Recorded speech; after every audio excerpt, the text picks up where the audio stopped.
What's the worst thing you've ever done? Was it horrible? Unspeakable? Straight up evil, maybe? Was it bad enough for you to end up in hell for all of eternity? I ponder those questions as I sit here typing away on this keyboard with an uncertain future. I did terrible things with my life, sure, but I never really considered myself evil. I didn't remember how I died. All I remember is waking up in a haze. My senses were groggy, my throat was dry, and my eyes hurt. It was dark, almost pitch black wherever I was. The air was hot and sticky. It reeked of rotten and burning meat.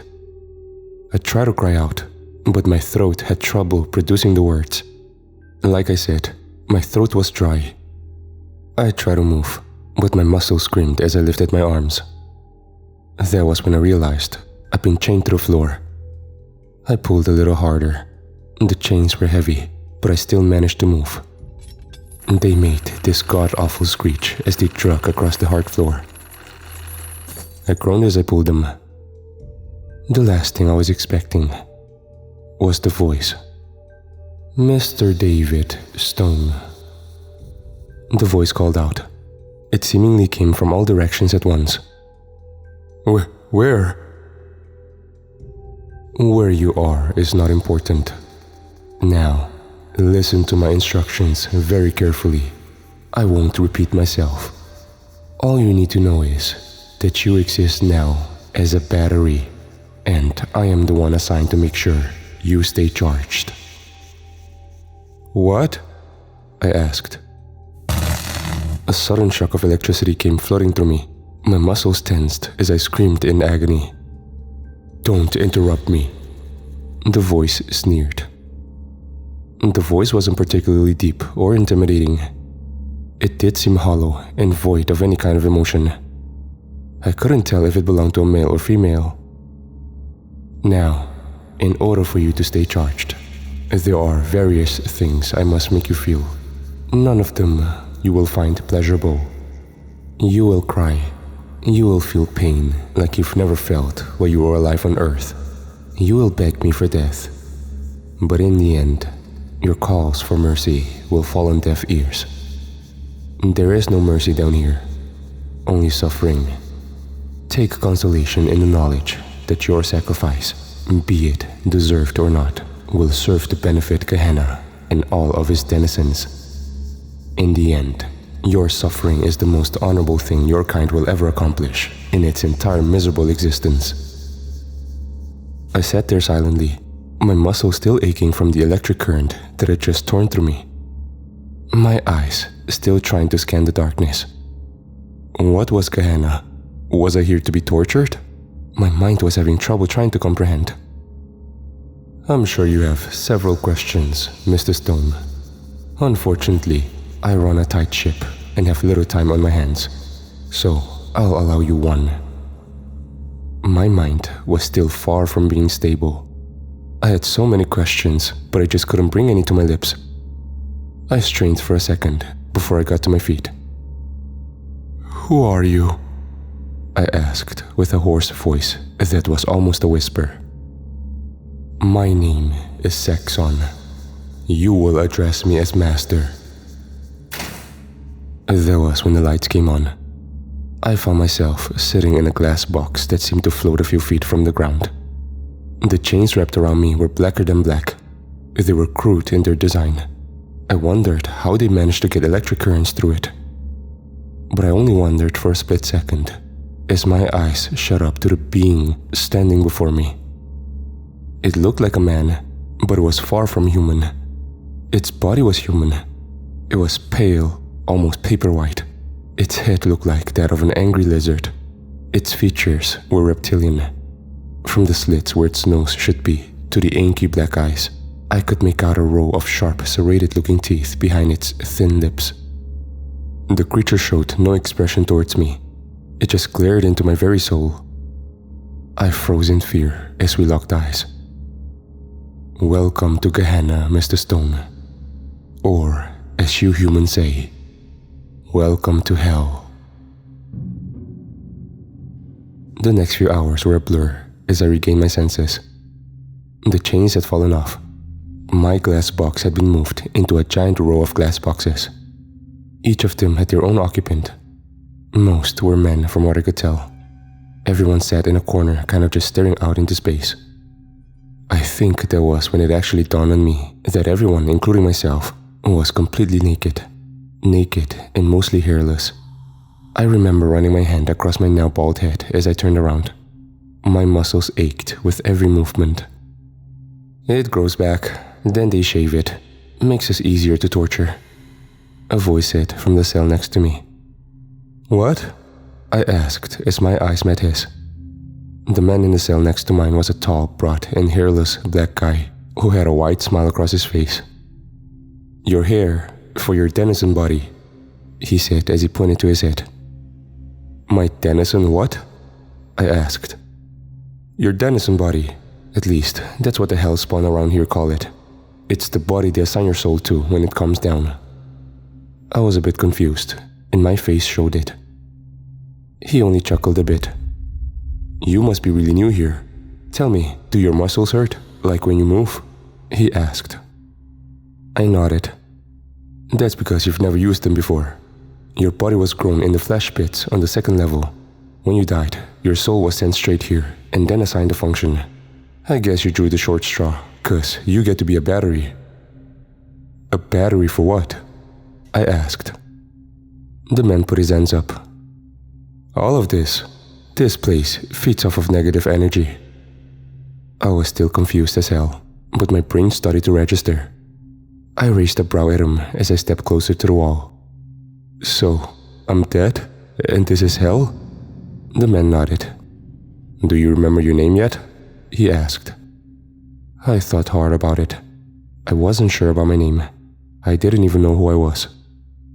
The creature called me David, I said. Well, David, my name's Dwayne. Like the rock? I asked. Rock? He asked with a confused look. My brain went fuzzy for a second. I'd actually remembered something. He's an actor. Big dude. Used to be a wrestler. Dwayne shook his head from side to side. I'm going to be completely honest with you, David. I was killed in 1972. How? I asked. How'd you die? He replied. I sighed as I tried to remember. He only took a deep breath. It'll come back to you. My thought process, however, was interrupted by a buzzer that rang so loud it made my ears hurt. My hands shot to my ears as I dropped to my knees. My ears were ringing and I could feel blood beginning to gush out. Then, just as fast as it started, it stopped. What was that? I asked as my eyes tilted over to Dwayne. Torture time, the man said as he got back to his feet. Torture time? I asked. 23 hours a day. Used to be longer, but the hellspawn all went on strike. Seriously? I asked. Dwayne smirked at me. No, rumor has it. Dwayne's speech was interrupted by a sudden spike that shot up from the floor of his cube. It was thin and translucent like the glass that made up the cube itself. It went through the bottom of his foot and through his armpit before exiting the shoulder. Dwayne groaned in pain as his hand shot out and grabbed it. A crimson pool had already started below him. Oh God, I said as I tried to keep myself from vomiting. My luck, however, wasn't any better as a spike came horizontally in my cell. I tried to dodge. I thought maybe I could duck out of the way, but it was a stupid and foolish idea. The spike hit me in the right side of my chest before exploding through my back. Blood splattered all over the back of my cell. I screamed in agony as another spike flew through my back and exploded out of my stomach. I could feel the hot tears and blood flowing down my face. The pain was indescribable. I looked over at Dwayne, who winced as another spike came flying through his back and out his front. The last thing I remember was looking at one of the glass walls. It seemed to vibrate at a certain point, almost like a disturbance in water from a specific angle, before a spike came flying directly at my face. When I woke up, I found myself floating in a pool of warm sticky fluid. I was still in my glass box though. I groaned as my body went vertical. My feet touched the ground, and my eyes shot directly ahead of myself, where Saxon stood with a disappointed look on his face. Mr. Stone, you're not supposed to pass out during your draining sessions. You only lasted 20 seconds. Each session lasts 23 hours. I could feel myself about to say something, but then I remembered the last time I spoken out of line. I know you're new down here. It takes time to adjust. I felt the area on my forehead where the spike had impaled my face. I could hear Saxon exhale at this. You're not dead, because your body was grown to regenerate. You can come back from any wound. It helps one last a bit longer during our sessions. The only thing that could really kill your body is one of these, he said as he held up an obsidian black short sword. A weapon from our armory. I didn't say anything in response. I just watched the weapon as he moved it around, my mind immediately wondering how I could take it from him and bust out of here. The only problem was, he seemed to notice. My thought process was interrupted by a sudden and abrupt shock that made my muscles clamp up. I roared in pain as I fell underneath the translucent liquid. I had my mouth open. The stuff burned like acid as it went down my throat and into my lungs. It took me a second to come up for air and cough the substance up. I could see Saxon smile at me as he stepped closer to the glass. His sharp and serrated teeth were yellow and blood-stained. Insubordination will not be tolerated, Mr. Stone. By now, I could feel the anger rising in my gut. I wanted to get out and kill this thing, but I didn't know how.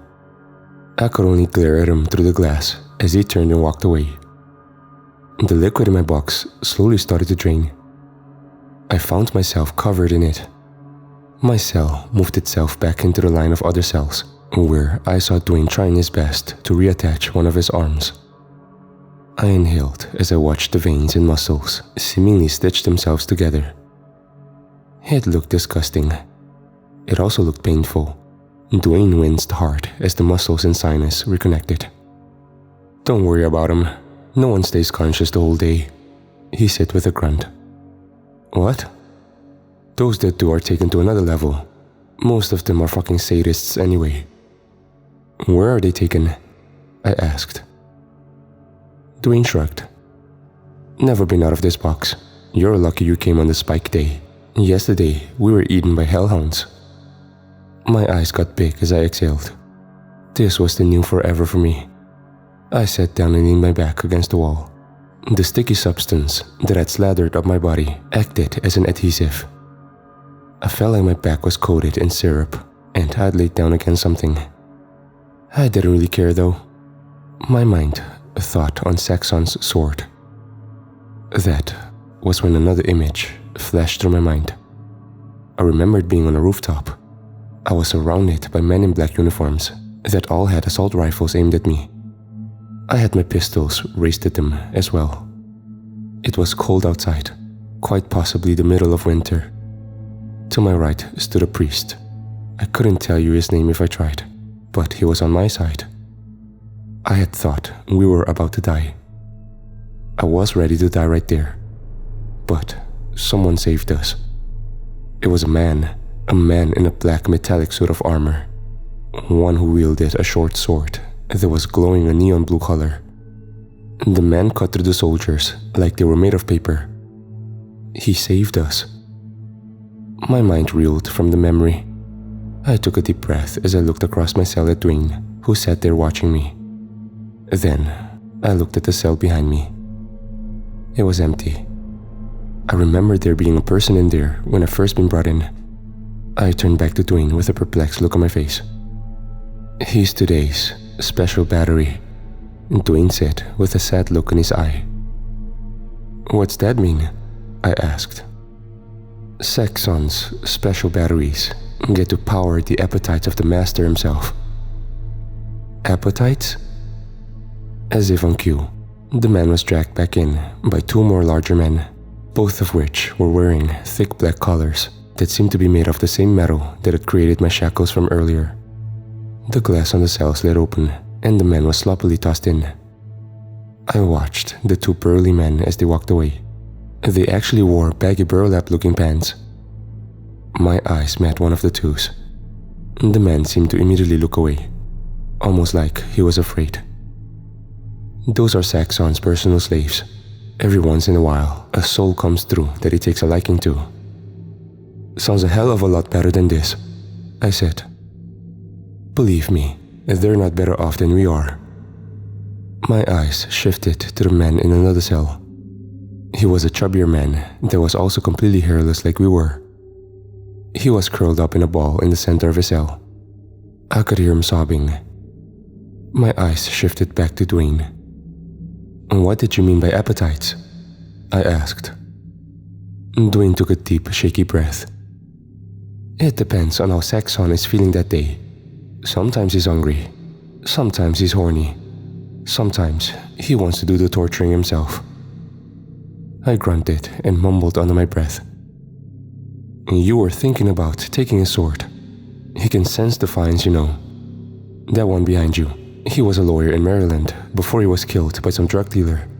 I think he abused his wife, came down here and immediately started making demands, threatened to sue several times.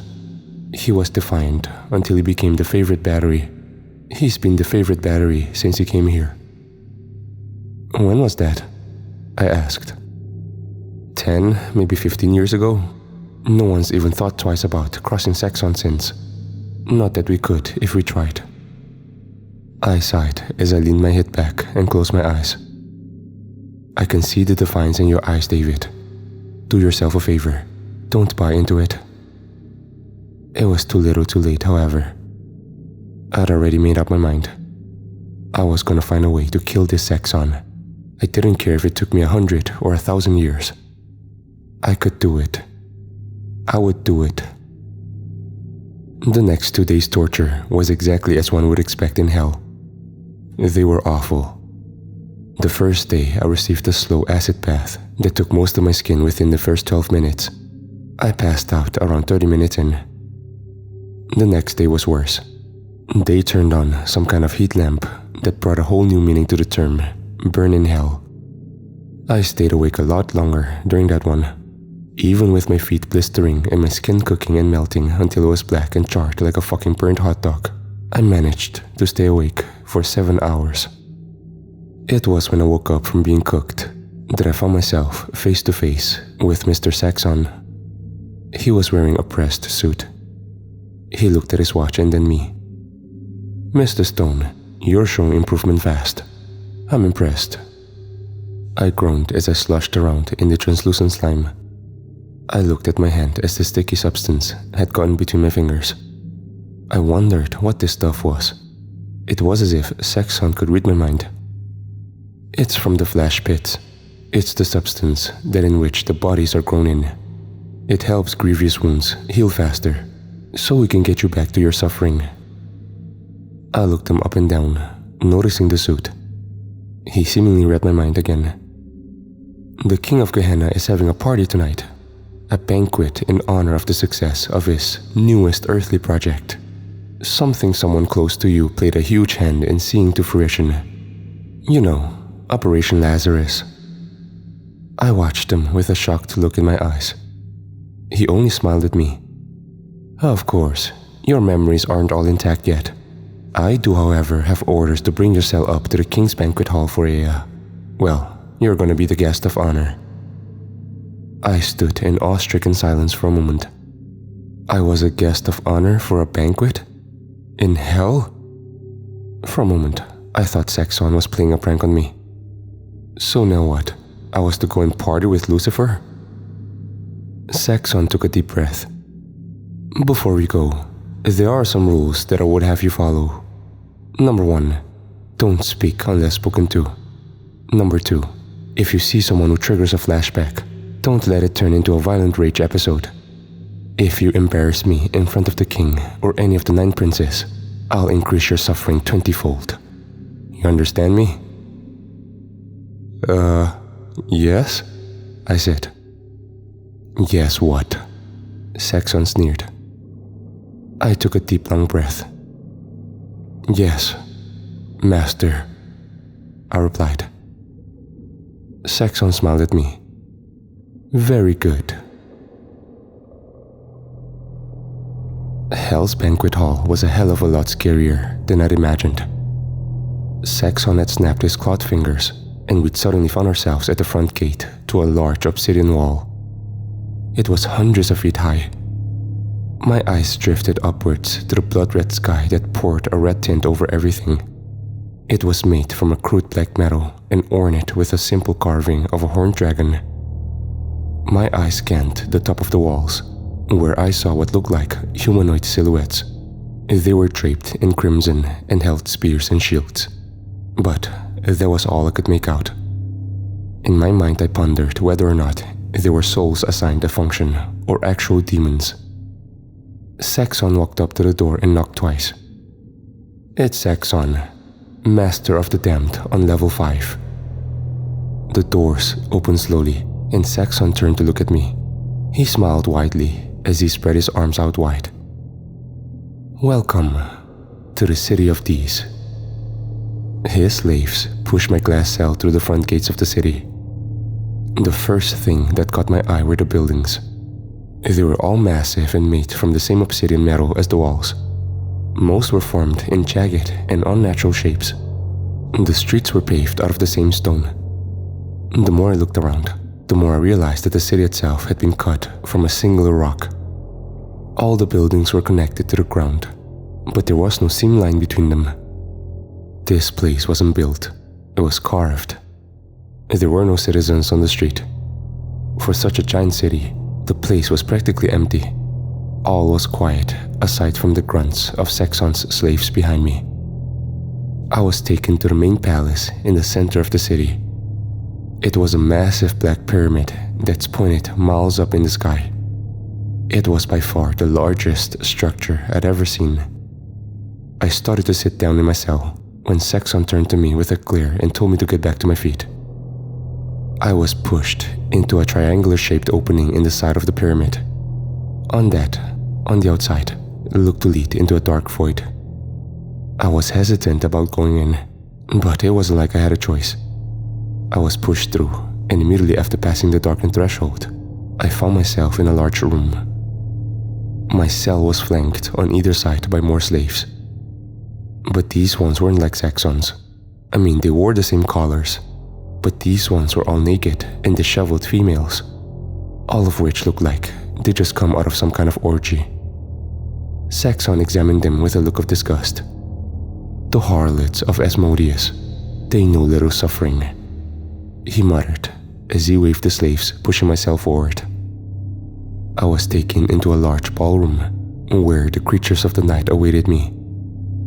There was a long black table in the center. None of the creatures were seated though.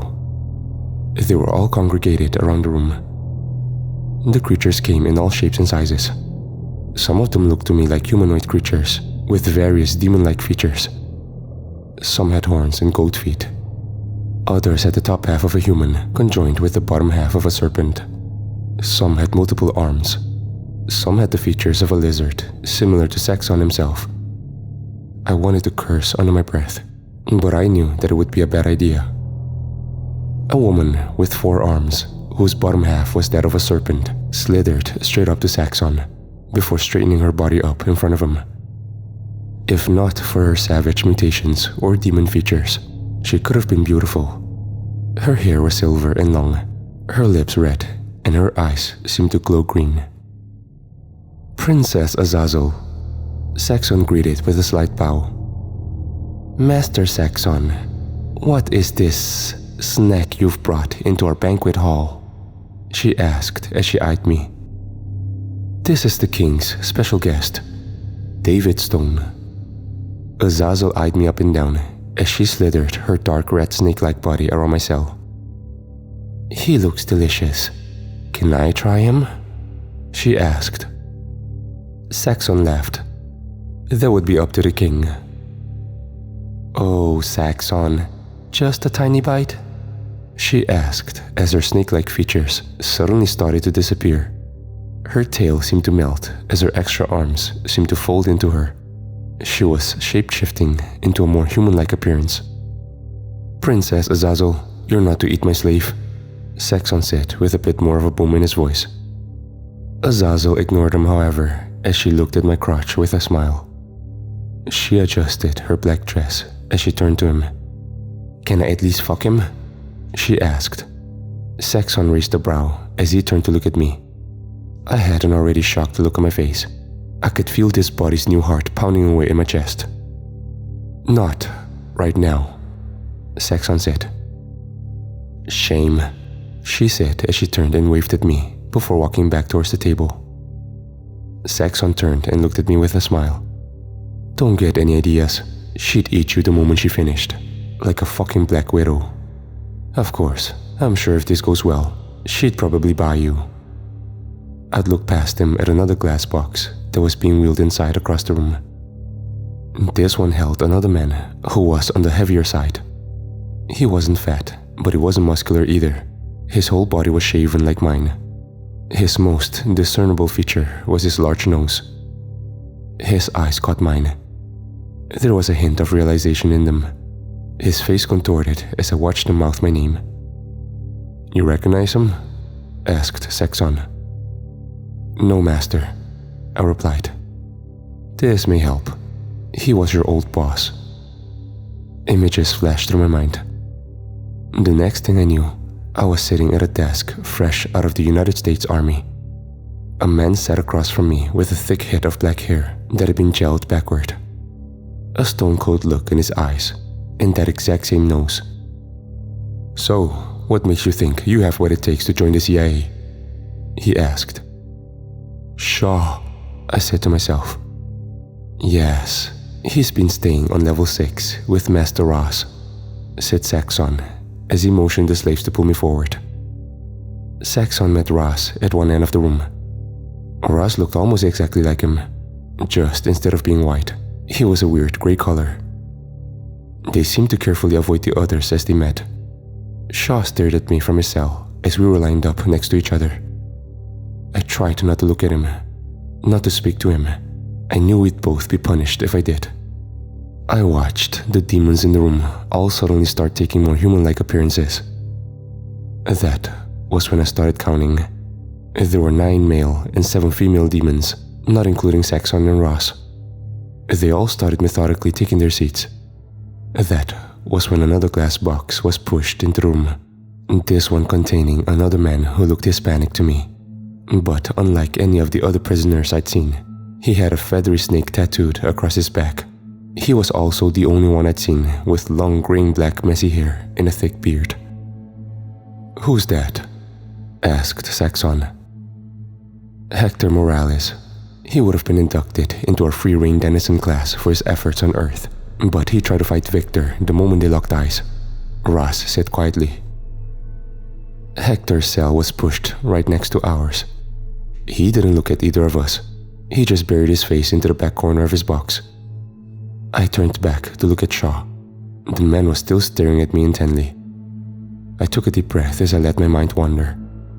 My thought process was suddenly cut off by a loud, deep horn. My eyes were drawn to the big iron doors that sat just beyond the head of the table. A demon stood there with a large red horn in his hand. The doors were opening slowly behind him. It was almost ominous. The room was eerily silent aside from the slow footsteps coming our direction. My eyes glanced down towards Saxon, who was kneeling. I looked back up at the doorway, where a familiar-looking man in a suit stepped out with a happy expression across his face. He was kind of far away from me, but I could still make out his facial features. He had jet black hair that was gelled straight backwards. His goatee was thin. He had a strong jawline as well as a decently built frame. His eyes met mine as he calmly took his place at the head of the table. "My king, Lord Abaddon, savior of Gehenna, how gracious of you to bless us with your presence," one of the demon's voices called out. I wasn't sure which face it came from. I was focused on the king. "Shut up, Pazuzu," the king said with a sly smile as he looked upon his subjects. His gaze fell upon Azazel. It seems things have been running smoothly in my absence. I'm almost impressed. Almost? Asked Azazel. Yes. Well, energy output from the 6th and 8th levels are down roughly 3%.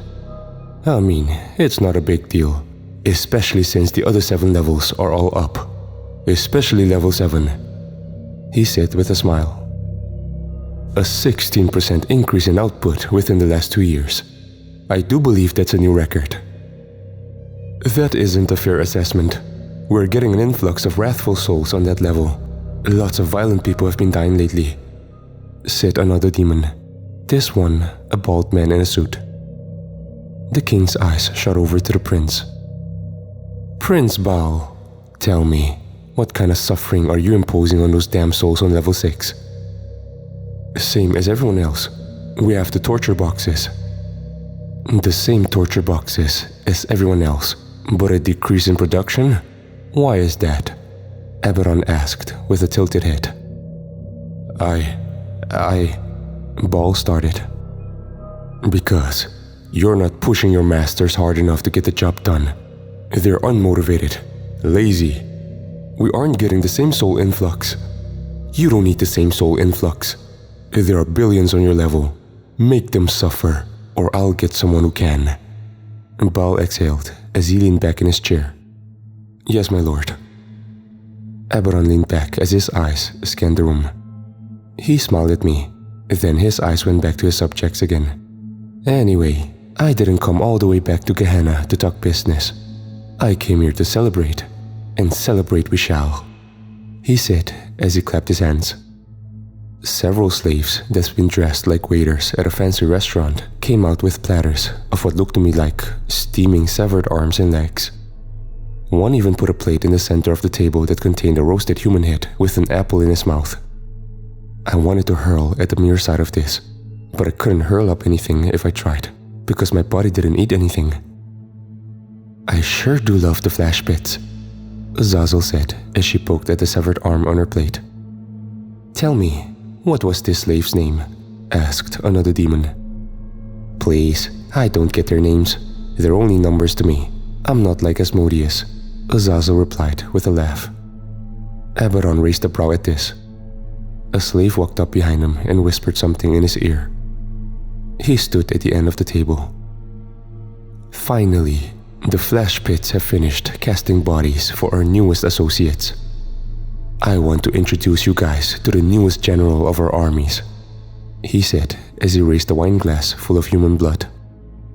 A figure marched out of the tunnel behind him. It looked like an older-looking man with white hair that was combed to one side. He wore a crude black chest plate with black robes underneath.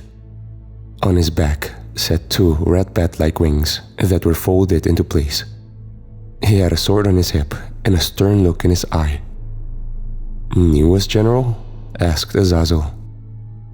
He is to be my right hand. He will answer only to me. He will be my vessel while I am away. And who is this man? Asked Baal.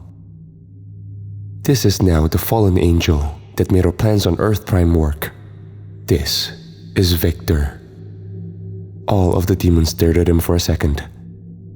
I watched the newly appointed general, my mind already ripe with a new memory. This one of a cell phone with Victor's image on it. I'd been doing research for days on Gideon Pharmaceuticals.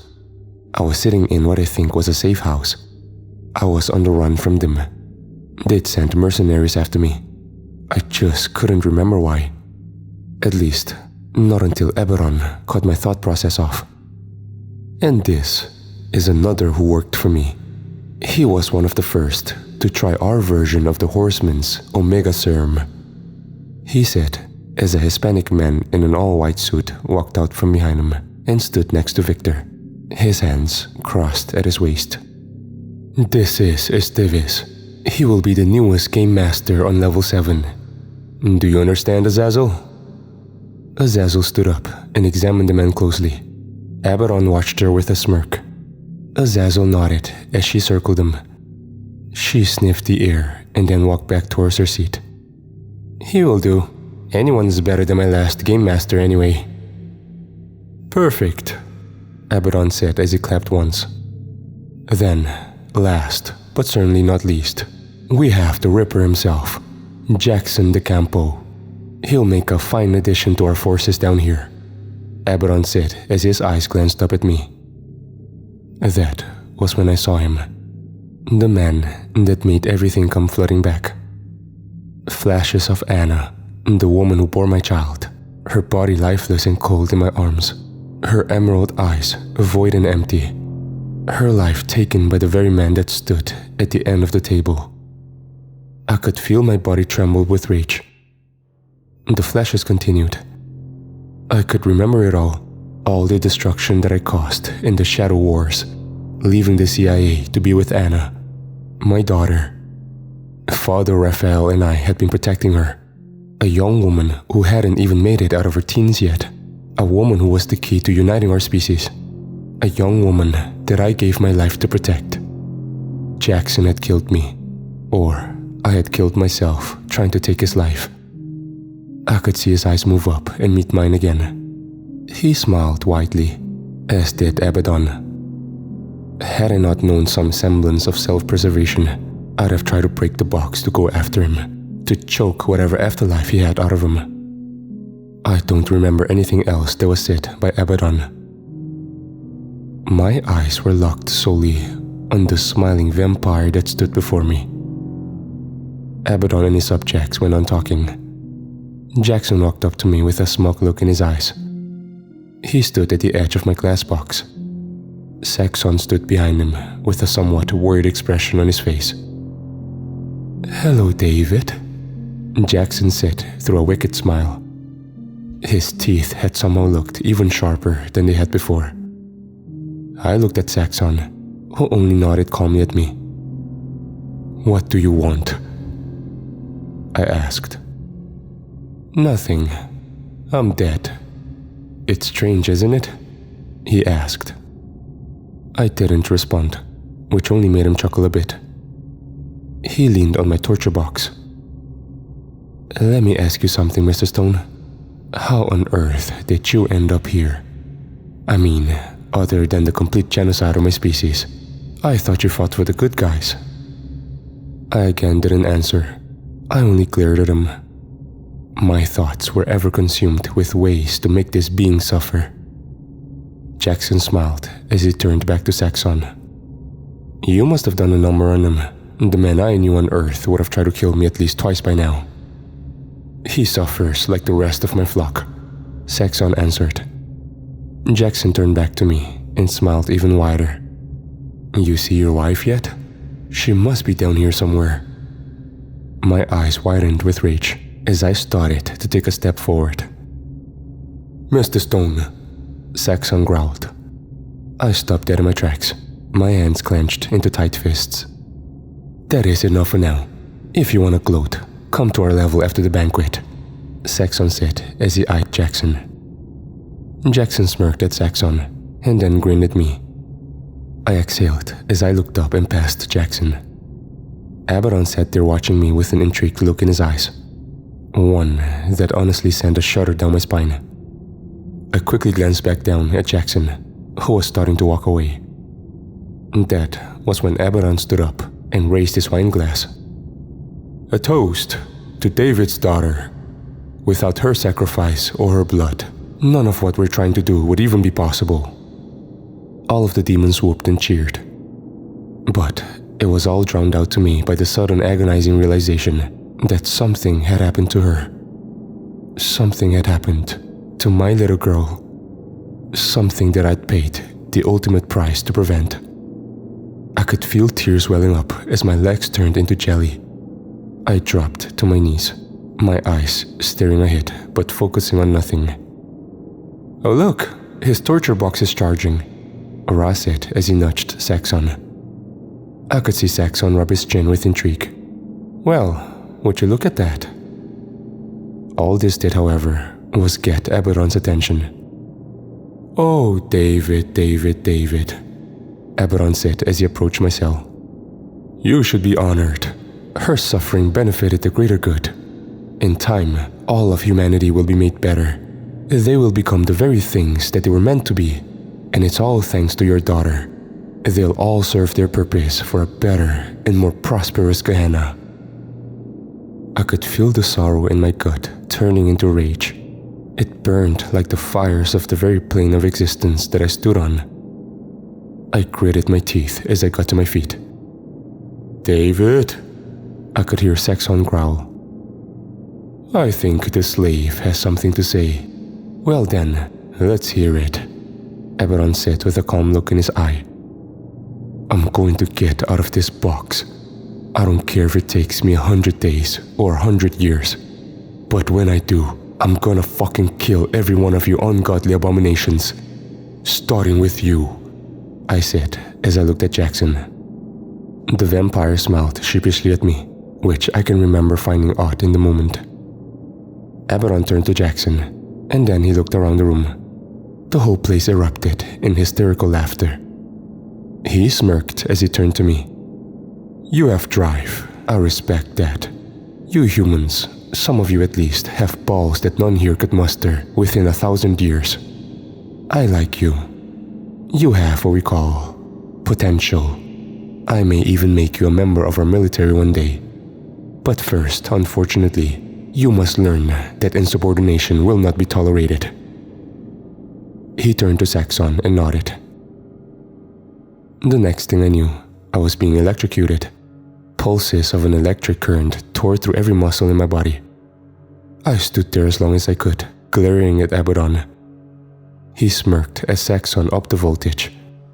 The next thing I knew, I had fallen to my knees. But I didn't cry out. I didn't beg. I only stared at the king of hell, the rage I felt towards him keeping me conscious. There was, until the spike went through my skull. "You should have listened to me," Saxon's voice said softly as I came to. I was back in my cell slot, back on level 5. I groaned as I started to move around, only to find very quickly that my arms and legs were tied up and stretched in differing directions. My body suspended a few feet above the ground of my cage. I grunted as I fought against the chains holding me in place. "You embarrassed me in front of the king. Now you gotta pay. Now you're my new favorite prisoner, and you're gonna learn respect." An electric current ripped into me through my wrists and ankles. I winced as my muscles tightened. He stepped closer to the glass. "Making threats against the king? I don't know who you think you are," he growled as another current ripped through me. I wasn't gonna give him the satisfaction of watching me scream though. All I could think about was getting out of here so I could get my hands around his throat. I think he read my mind, because the next thing I knew, the wires holding me suddenly dropped me to the floor. "Okay, David, if you think you're violent enough to escape, let's see. Bring in the dogs." I could hear them before I could see them. The snipping of jaws, the growling and barking. The slaves were struggling to hold back the hellhounds. It took 4 slaves to hold one dog. The dogs were huge, at least the size of horses. They looked like black wolves with red, glowing eyes and matted blood in their fur. The side of my cell opened. Saxon took a step backward as the 2 hounds filled the entrance, both salivating and drooling as they looked at their next meal, which just so happened to be me. I gritted my teeth as I stood ready for the onslaught. The slaves struggled to hold the hounds back as they bit and snapped at me. "Now, Mr. Stone, please try not to scream," Saxon barked as he nodded to the slaves. The dogs came at me fast and hard. I put my hands up to block the incoming jaws of one. The teeth practically snapped my arm as they clamped down. I shoved my thumb into its eyeball. The creature whimpered as it fumbled backward, but that was when the other one jumped on top of me. I think I managed to get a few shots in, but the last thing I remembered was being covered in cuts and blood as jaws clamped down on my face. I woke up a few hours later in brutal, agonizing pain. Everything that could hurt did hurt. It took me a full minute to get my bearings as I looked down. My intestines were being yanked out by a hungry wolf. It tugged and tugged. As it did, more searing pain ripped through me. I discovered both my arms had been torn off, and one of my legs was hanging on by a piece of meat. My remaining eye looked past the wolf at Saxon, who was staring at me with a serious glint in his eye. I honestly wanted to scream, but I couldn't. There was a hole where my throat used to be. "Pull them back," Saxon said sharply. The slaves yanked the wolves backward until they were out of the cell. One even took the rest of my intestines with it. Saxon calmly stepped into my now blood-splattered cell. "This is just the first day," he said as he squatted down in front of me. "I see that physical pain doesn't cause you as much suffering as it should. That's fine. I want you to know, however, that we found your ex-wife. She's on level 2. I'm gonna have her brought up here in the morning. Then, I'm going to make you watch what I do with her." I could feel my heart flutter as my insides boiled with rage. I started to struggle, but it was all for naught. Saxon only grinned as he stood up, and then walked away. A little while later, I found myself in the healing solution from the flesh pits. My wounds were grievous from the hellhounds. Dwayne stood watching me from his cell with his arms crossed. A look of pity was plastered across his face. "I warned you about becoming the favorite." "I know," I replied. I'd say I was listening to what he said, but my mind was on one thing. They were bringing my wife up soon for some kind of sick game. A game that they expected me to play. I remembered that the slaves would come get me. I'd already made the plan in my mind. I was getting out of here. The liquid from the flash pits slowly started draining from my cell. As I stood there, I stared at my now healed flesh inside.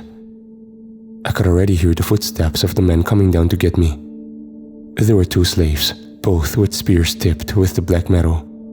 I couldn't help but chuckle under my breath. They were scared I was gonna try something. They were right. They marched up to my cell, the glass let down slowly as they watched me. They didn't make very many facial expressions. They both had black-bladed knives on their belts. I made sure to make a mental note of it. "Step down," one of them said sternly. I did as I was told. That was the first time I'd been out of the box since I'd gotten here. The air was colder than I'd imagined. It was brisk. I looked the guard who had given me an order in the eye. "Can I have some pants?" I asked. "Shut up," he barked as he shoved me along. They led me between the rows of torture boxes. They seemed to stretch on for miles and miles. I was ahead of the 2 guards. Their spears were trained on my back. I sighed as I started walking. The stone floor seemed a bit cold to the touch. I couldn't help but glance around at all the poor men and women that'd been stuck down here. We walked for what seemed like 5 minutes before the floor ahead of me suddenly opened up into a ramp, almost like it had a secret compartment. Saxon stood at the base with his hands in his pockets. Jackson stood next to him with a wicked smile. "Hello, David," Jackson sneered. I growled under my breath before one of the slaves pushed me along. I was taken down into the tunnel below just as the torture alarm went off. I could hear the screams as I was led into what looked like a high-class businessman office, complete with a wooden desk which Saxon took a seat at. Jackson stood next to him. His hungry eyes were upon me as the slaves forced me to sit down at the other side. I felt as if I was being forced into an interview. My eyes scanned the room. I caught a glimpse of a massive obsidian door that was directly behind Saxon's desk. Saxon looked at me as he leaned back. He exhaled. "So, as it turns out, your soul isn't supposed to be here," Saxon said with an annoyed voice. I looked at him with a raised brow. I didn't really care at the moment. I wanted to know what was going to happen with my wife. "Abaddon brought you down here himself. He stole your soul before it could be sent to heaven. as with several new arrivals over the last few months, he's been busy. Not that I mind torturing souls meant for heaven. My heart would have dropped at the statement if I hadn't been thinking of something else. I didn't reply. I just sat there with a glare in my eye. "Nothing?" Saxon asked. "Where's Anna?" I demanded. "She's busy. They're prepping her now. It takes time and resources to move something from Asmodeus's level, especially since he spends all his time either or forcing his souls into orgies." "What?" I asked. Saxon smiled at me. "Did you think she wouldn't be touched down here? She was sent here while her family was an enemy of the Queen Mother. She's not exactly what you remember." I could feel my heart pace quicken. I think Saxon could hear it because he only leaned in closer. "Tell me, what would you have done if you'd made it to heaven, then found out she was down here? Would you beg, plead for the almighty angels to come down here and get her? Or would you bask in your eternal peace?" I just about shut up from my chair, but as I did, Jackson was suddenly in my face, a sharp knife to my throat. Saxon only rolled his eyes. "You're still under the impression that your situation has some semblance of hope. You're not going to heaven. In fact, you're not going anywhere. You belong to me," he growled as he motioned for his men. Jackson backed off of me. "Bend him over the desk. I'm going to end this insubordination." I could hear Jackson cackle as the two slaves went to grab my arms. They made a mistake though.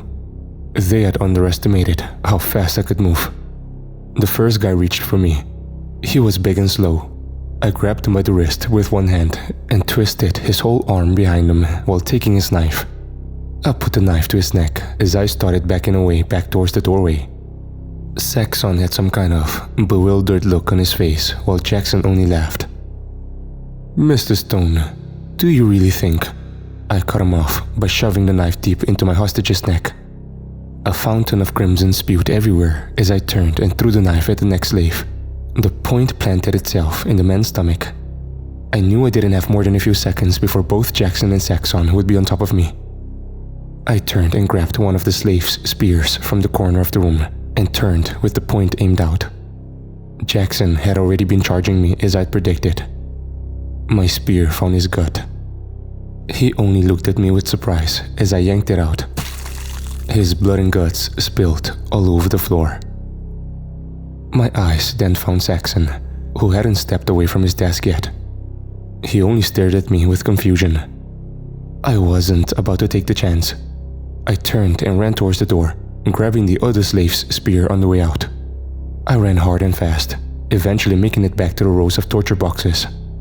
I sprinted down the lane I'd entered. I could hear the other prisoners being tortured. It looked like today was more of the spikes. I could hear their screams combined with the shouting of more guards.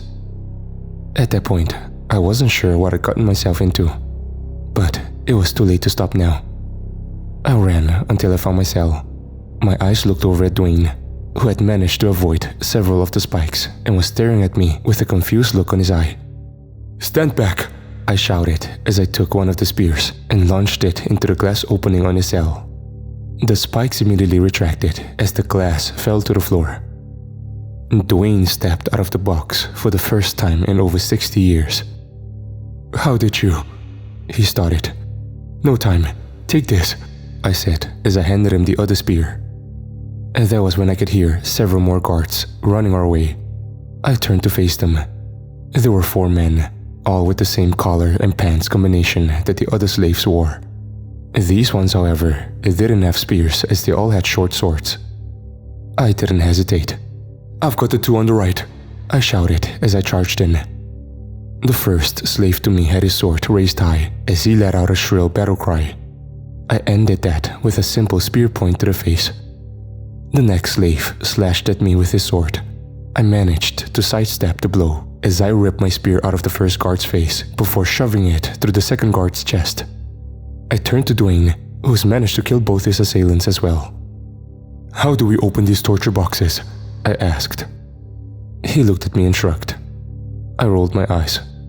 "We need to leave," he shouted. "They're in no position to fight right now." "You were," I said as I ran up to one of the torture boxes. This one containing the short chubby man that had been the previous favorite slave, and hit it hard with the black tip of my spear. It shattered, but the man inside had already been turned into a pincushion and passed out. I growled under my breath before Dwayne grabbed me. "If you want people to be able-bodied, free them during the empty hour," he said as he pulled me along. I hated it, but he was right. They'd be able to move then. I was lucky to have freed Dwayne when I did. We stole the guards' pants and swords. Then the two of us took off in the opposite direction of the one we came from, sprinting as fast as we could down the lane. People screaming on both sides of us. That was when I'd noticed that my body wasn't getting tired or exhausted. I mean, my muscles had hurt before, but never from exertion. We'd full-on sprinted for what felt like 30 minutes before we came to a stop. "Do these things go on forever?" I asked as I looked up. It was only then that I realized I'd never looked up at the ceiling of this place. The torture boxes stretched high up into the sky, if you could even call it that. The place did have a ceiling. It was black and looked like it was made from the same material as the weapons we carried.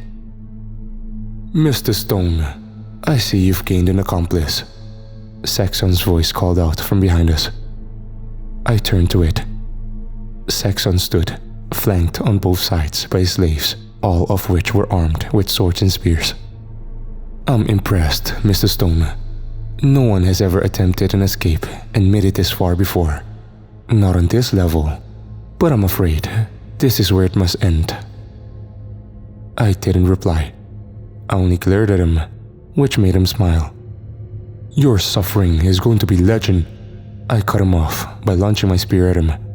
The spear must have taken him by surprise, because it hit him dead center of the chest before exploding out of his back. He stood there for a second, almost like he was having a hard time comprehending what had happened. He dropped to his knees, then fell face first onto the floor. The 30 or so slaves who'd been with him all looked at me, and then his body.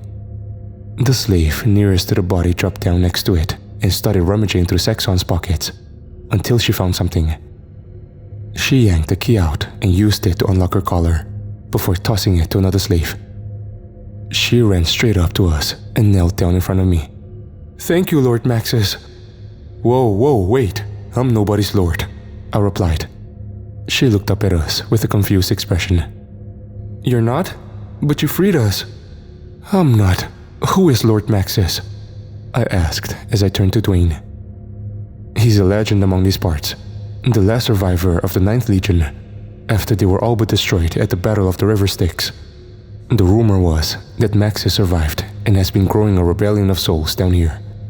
It's obviously just a myth, but people cling to whatever hope they can find, especially in hell." I exhaled as I looked at her. She had been completely shaven as well. Other than that, she looked like a reasonably athletic woman. "How do we stop the torture boxes?" I asked. "That's a bad idea. If we do that, it'll draw the attention of the other sectors on this level," replied another slave as he approached. This one a broad Asian man. "Why?" I asked. "If there's no energy output, they're gonna wonder why." "How long do we have before they notice something is wrong?" I asked. The man shrugged. "That depends on how long it takes Saxon to grow another body. Then I'm sure we'll get the guard dogs." "Hellhounds?" I asked. "No, those are being kept in the stables. I'm Terry, by the way," he said as he reached out his hand for me to shake. I did so and turned to the girl. "What about you?" I asked. "I'm Alice." "Well, Terry, Alice, how do we get out of this godforsaken place?" I asked. The two looked at each other. "You can't escape this dimension. Not to Earth Prime. Not with the monolith being closed," said Terry. "You seem to have a lot of information," I said. "I'm Saxon's bookkeeper. Or I was, before you murdered him. That was a bad idea, by the way. He's gonna come back. and he's gonna be pissed." Dwayne grumbled something under his breath. "You said monolith to Earth. Are there others down here?" I asked. "Yes, there is one that leads to Purgatory, but you have to have a key for it. We don't know where that is though." "Fuck," David groaned. "There is another option," said Alice. "It wouldn't work. It's on the 9th level, at the very bottom of the 9th level. You'd need an army to get down there," Terry replied. "What is it?" I asked. "We don't know. There have been rumors, stories really, that there is a way to call heaven, created for innocent souls to try and escape. But we'd never make it there." I chuckled. "Well, according to Saxon, I'm not even supposed to be down here, so it's worth a shot. But I have to get something first." "Get what?" asked Dwayne. "My wife." Terry and Alice led us to the slave armory next. It was bigger than I'd expected. There was enough weapons to arm around 1,000 of us. I guess Saxon had a larger police force than he wanted us to realize. Our numbers swelled as Alice recalled the slaves.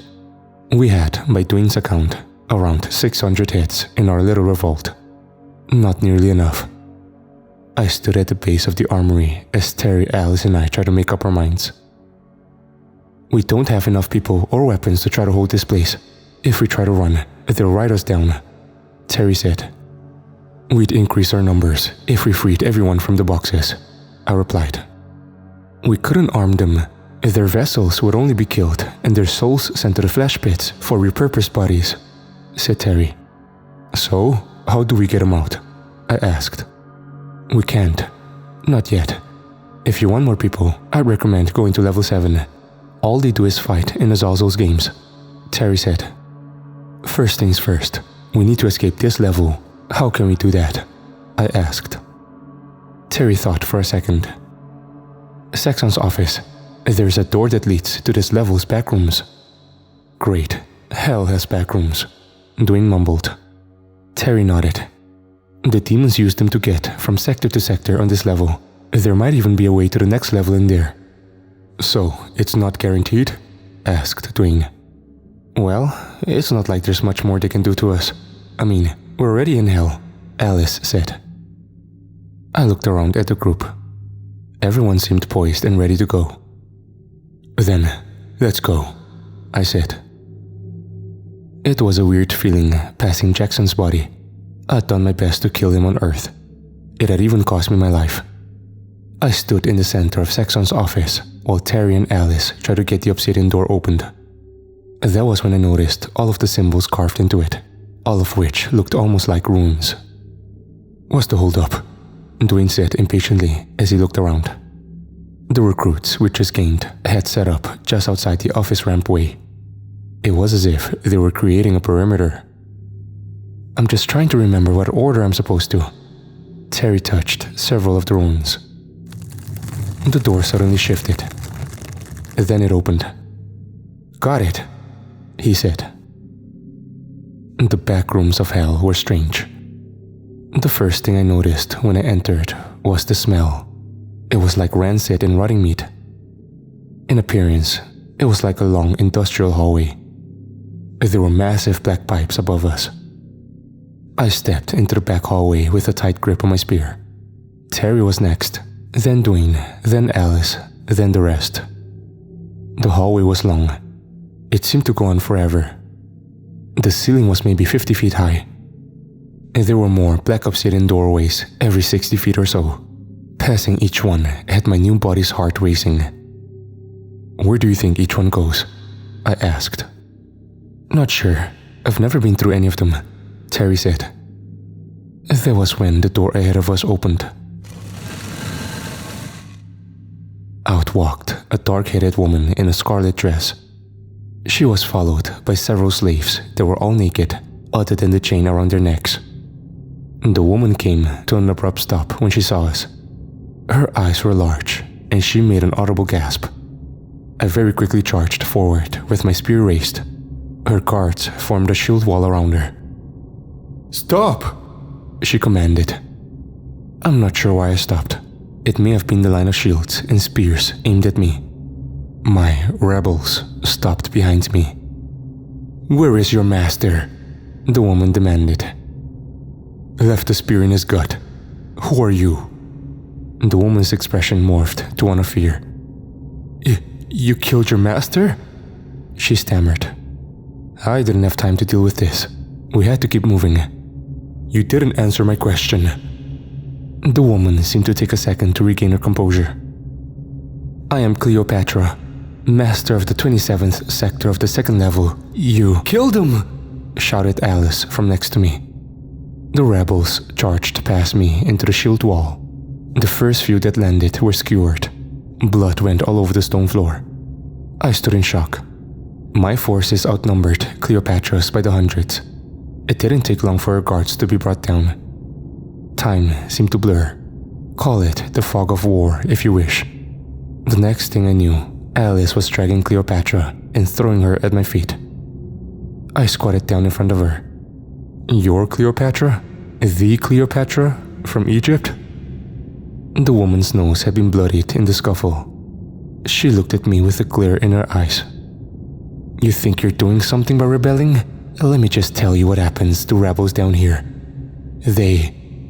Cleopatra was interrupted by a sudden kick to the face from Terry. It was only then that it occurred to me just how brutal these people were. Who could blame them though? They were in hell. Cleopatra wiped her nose before spitting some blood on the stone at my feet. "How do we get to the 9th circle?" The woman in the scarlet dress laughed loudly. "Why the fuck would you want to go to the 9th level? Do you know what's down there?" "A way out," Terry growled. "Only if you get past the beast." "Beast?" I asked. "The creature that used to guard Lucifer's cage before he escaped." I couldn't help but roll my eyes. "If he escaped, then it wasn't much of a beast, was it?" I asked. The woman considered this for a minute. "You'll never make it down there. You'd need an army." I looked at those standing behind me, then back at her. "An actual army," she corrected. I thought of my wife before turning to Dwayne, who nodded. Terry looked at me.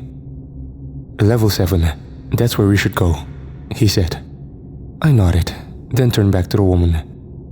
"Level 2 was supposed to bring Saxon a package today. Where is it?" "You mean the woman?" she asked. "Yes. Asmodeus was actually just sending me down to inform him that she's been taken by King Abaddon." My chest fluttered a bit. "Why?" Cleopatra shrugged. "No one knows why the king does what he does." I turned back to Dwayne. "I remember the capital. If that's where Abaddon had Anna, that's where we, or more accurately, I would have to go in order to save her." The place was a fortress. I didn't have the men nor the weapons. I looked at the crowd around us. They were all watching me expectantly. "Tell me how to get to level 7, I growled as I turned to Cleopatra. "Or what? You'll stab me? Kill me? Torture me? Please, I've been down here so long I've..." She was again interrupted by Terry's foot. She held her face for a second as she regained her composure. "You're going to show us," I said as I motioned for the two nearest me to get her to her feet. "Or what?" she barked. "How long has it been since you've been inside a torture box?" Dwayne asked. "She's Asmodeus' little whore. She's probably never been in one," Alice growled. I could see Cleopatra's eyes narrow for a split second. She was horrified, but she hid it well. "Well then, let's show her," I said. The crowd started to converge on her. She broke almost immediately. "Wait," she pleaded. Everyone stopped for a split second. "Most teleport around, but for those who can't, there's a series of doorways. Each level has a set that leads to 8 of the 9 levels." "8?" I asked. "The only doorway to the 9th level is in the capital, and it's guarded by the beast," she said. "Where's the doorway to level 7? I asked. "In Prince Satanus' chamber with all the others," she barked. I could hear the others groan behind me. "Who's Prince Satanus?" I asked. "The one the masters of level 5 answer to," said Alice. I looked around at the group. Everyone looked horrified. "That may not be a battle we can win. especially against the prince, Dwayne said. We don't have to win. We just have to get through the door, I replied. Cleopatra laughed. You're all fucked. Terry raised his fist. Wait, I said. Terry stopped. I have an idea, I said. About an hour later, 22 of us were pretending to be Cleopatra's guards. The plan was that a few of us would use Cleopatra as cover to sneak past the prince, while the rest of us hid out until we came back with an army of souls from level 7. From there, we tried to fight our way to the capital and through the door to the 9th level. It was a long shot, a feat almost impossible to accomplish, but we knew that we had to try. Cleopatra begrudgingly led us to the doorway where Satanus' chambers lay. Satanus sat on a throne of his own. His chambers were massive, but not quite as massive as the banquet hall. The walls were the same black rock as all the buildings in this place. Satanus sat on a black throne. He was a beast of a demon, with blood-red reptilian skin around a humanoid figure. He had 2 black wings coming from his back and a set of horns that resembled that of a goat. He smiled as Cleopatra walked in, showing off a set of massive jagged teeth. Back already? His deep voice boomed. I was only sent to deliver a message, Cleopatra said. The message is delivered. She led us to the doorway. Satanus' inky black eyes watched us the whole way. I won't lie, my heart was beating 1.5 million miles a minute. This prince was easily 15 feet tall, taller than any I had seen at the banquet. Does Asmodeus have business on the 7th level? He asked. Cleopatra turned to him and smiled nervously. In fact, he does. You know him. He's a sucker for the games. He's a sucker for a lot of matters of the flesh. Violence isn't one of them, Satanus said as he stood up. It's not the violence he admires, so much as the show itself. Satanus raised a brow. I could tell he wasn't buying it at all. The grip I had on my spear tightened. He started to speak when the doorway to level 2 opened. Out stepped a very angry Saxon with a fresh new body. My prince, sound the alarm! We didn't waste any more time. Cleopatra activated the doorway and we marched through. We entered Azazel's throne room, which was almost a mirror of the one we were just in. Only it was empty. We forced Cleopatra to guide us. It took some time, but we found ourselves exiting a massive black palace. This was my first time outside in Gehenna, the first time not in the box at least. It was cold, colder than anywhere I'd ever been, but there was no ice or snow. The sky still had a red haze to it. The area we'd exited led us into a small city. This wasn't These, but it looked very similar. What is this place? I asked. Just the capital of the 7th level, Cleopatra hissed. It's too quiet out here. Where are the free-range souls? The demons, muttered Terry. Where are the slaves? The games? Demanded Alice from behind me. Where else could there be gladiatorial death matches? Asked Cleopatra as she looked ahead of us. It was hard to spot at first, or maybe I just didn't notice. Ahead of us was a massive coliseum, one that was eerily similar to the one in Rome. But, like everything else in this place, was made from that godforsaken black metal. That was when I could hear the cheering. It was faint. So, everyone is in attendance, I grumbled. Cleopatra turned back to me, her eyes annoyed. So, you see the arena. How are you going to free the warriors? I honestly didn't have a clue, but we had managed to figure things out so far, or so we thought. Let's get to the— Stop! A booming voice interjected from behind us. We all turned quickly to find Satanus standing there with both Saxon and Azazel right next to him. They were flanked by actual demonic soldiers, each with pale white skin and standing at least 8 to 10 feet tall, their mouths lined with razor-sharp teeth. They wore crude black armor and wielded long sharpened pikes. Oh shit, I heard Dwayne say. I eyed Azazel, who only smiled widely at me. I could hear Cleopatra laughing behind me. My heart jumped into my throat. I honestly didn't know what to do. There was. Until... "Mr. Stone," Mr. Saxon's voice barked. "You're becoming quite the pain in my ass." We found ourselves surrounded, pikes pointed at us on all sides. "Tell me, David, what exactly was your plan?" Saxon demanded as he approached me. I wasn't about to go down without at least putting up a fight. Saxon stopped. Azazel turned to Satanus. "I'm not going back. None of us are going back." Saxon scoffed. "You don't have a choice in the matter. As I said, you exist as a battery, and it's my—" "Saxon," Satanus interrupted. Saxon turned back to Satanus. "Azazel has made me a generous offer for your special battery and his friends." "But," Saxon asked in a confused voice.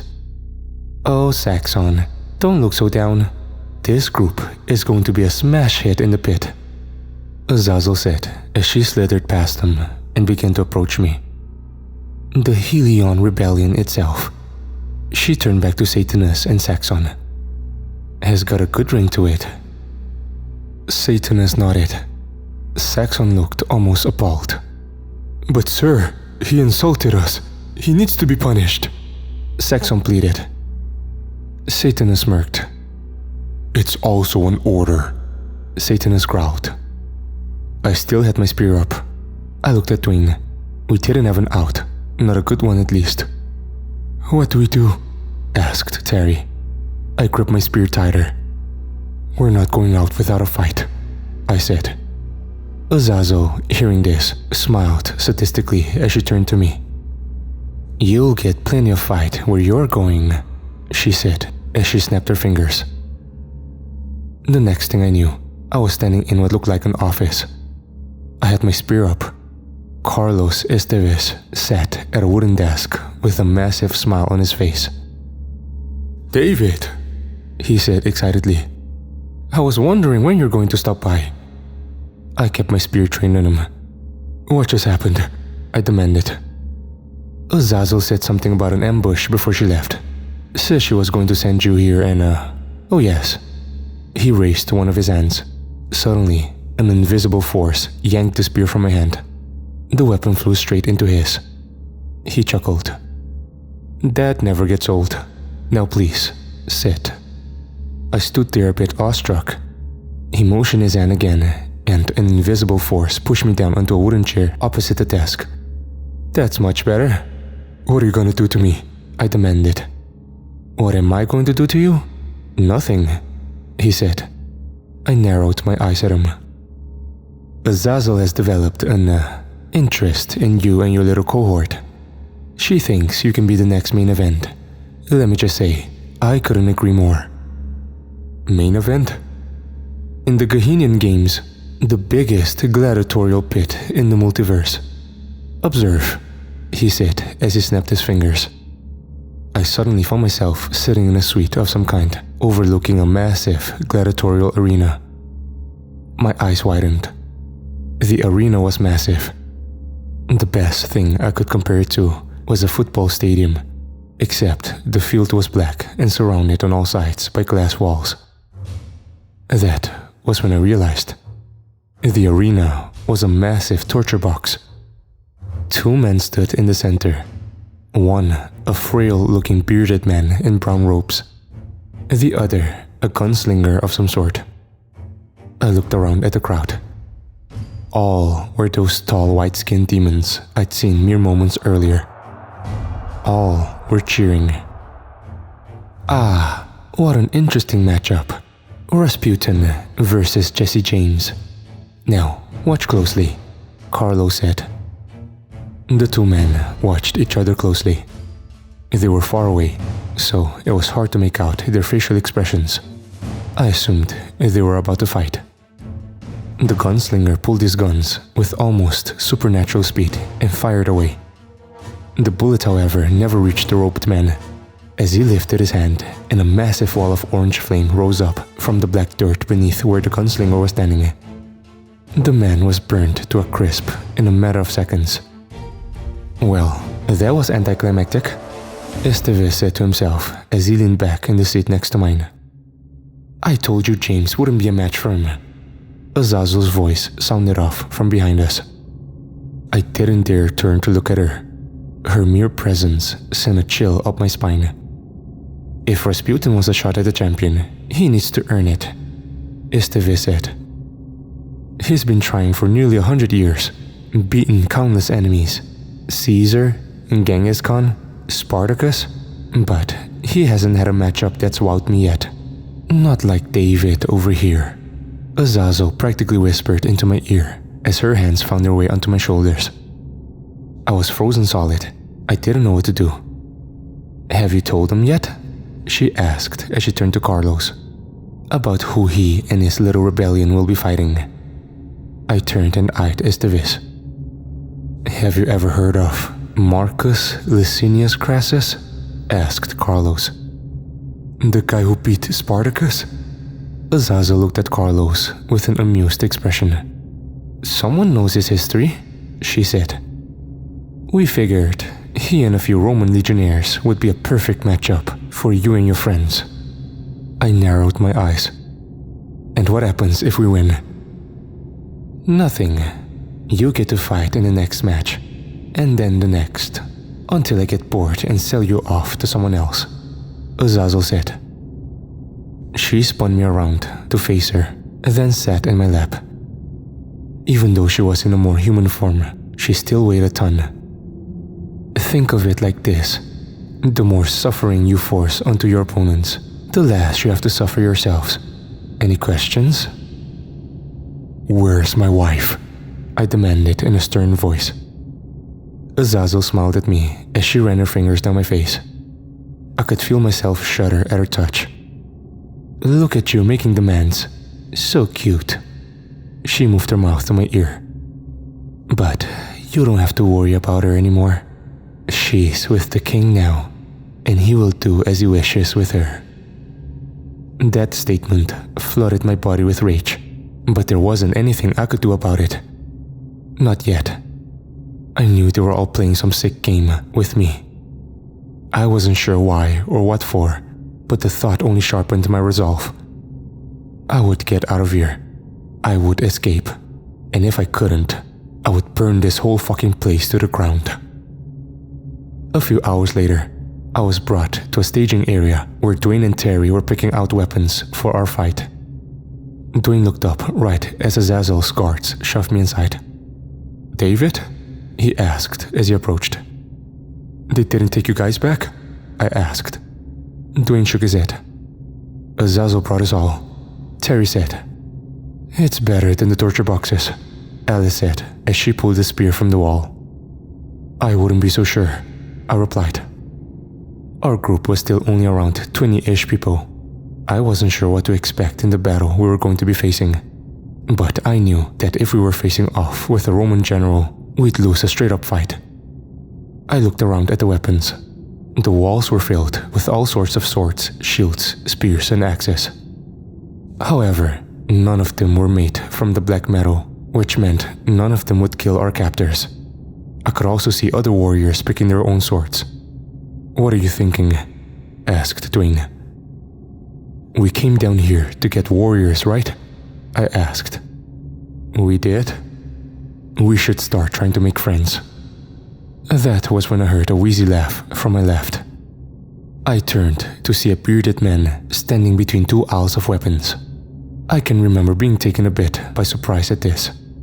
None of us had any hair, but everyone on this level did. But then again, the torture down here was combat. They didn't need to shave their bodies every day. Friends? The man asked. You can't make friends in hell. And why's that? I asked. Do you know why we're down here? People with friends don't make it down here, he said. I can think of maybe 10 of the most evil men in history that had friends, I pointed out. Haha, were they friends or yes men? He replied, waving his finger. Who are you? I asked. The man smirked. You can call me Gabe. And what are you down here for? I killed a bunch of people. Like, murdered them? Asked Alex from behind me. Well, yes and no. Anyway, that's not important. What is important is that you people understand. Everyone who's down here is down here for a reason. We earned our fates. Gabe said before turning and walking away. Dwayne and I stood there in silence. I can't lie, hell already had a way of sucking the hope out of your soul. Gabe's words certainly didn't help. Our first fight was about an hour after that. The 20 of us walked out onto the black sands with our swords and spears. I had grabbed a short sword and a circular shield. The crowd bellowed in applause when we walked out. The noise was louder than any football game I'd ever been to. Then came Esteves. You heard the rumors? And the rumors are true. A rebellion grew in the very depths of level 5. It was small, but dangerous nonetheless. They even killed one master and kidnapped another. But like all rebellions, they were defeated, sentenced to be tortured by their level's demon prince. The crowd grew louder.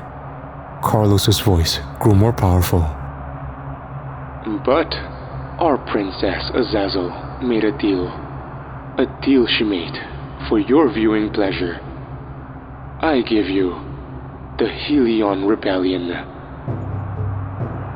The crowd cheered so loud, it shook the stadium. I turned to Dwayne. It was clear that communication would be hard in this arena. And on the other side, Esteves started.